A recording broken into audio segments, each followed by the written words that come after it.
Iran में एक उभरते हुए खिलाड़ी को फांसी की सजा दे दी गई, जिसका विरोध दुनिया भर के देशों ने किया।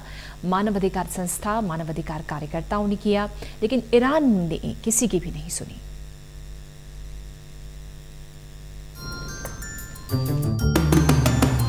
एक देश में एक शख्स को फांसी की सजा दी गई, जिससे दुनिया भर के देश सकते में हैं। कई देशों ने इस फांसी को रुकवाने के लिए अपील भी की, लेकिन अपील बेअसर हुई।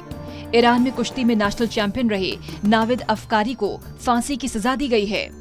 नाविद अफकारी पर साल 2018 में सरकार विरोधी प्रदर्शनों में हिस्सा लेने के दौरान एक सिक्योरिटी गार्ड की हत्या का आरोप था, जिसमें उन्हें दोषी ठहराया गया और शनिवार को फांसी दी गई। इस सजा का काफी विरोध हो रहा था।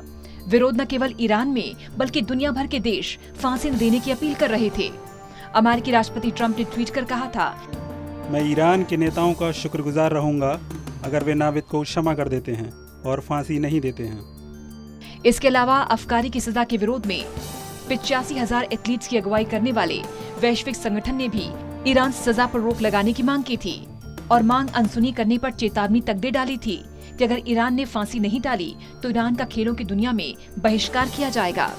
लेकिन ईरान ने किसी की नहीं सुनी और तय वक्त पर एक बेहतरीन रेसलर को फांसी दे दी गई। इस सजा पर उनके परिवार का कहना है कि इस जुर्म को कबूल करने के लिए उनके साथ जबरदस्ती की गई और टॉर्चर किया गया। उनके वकील ने कहा कि उनसे जबरन आरोप कबूलवाए गए।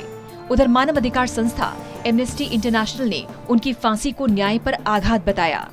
संस्था का ये दावा है कि उनके पास अफकारी की एक लीक हुई रिकॉर्डिंग है, जिसमें वो कह रहे थे कि अगर मुझे फांसी पर चढ़ाया जाता है तो मैं आप लोगों को बता देना चाहता हूँ कि एक निर्दोष इंसान को जिसने कोशिश की और अपना पक्ष सुनाने के लिए ताकत से, हिम्मत से लड़ाई की, उसे आखिरकार फांसी दे दी गई।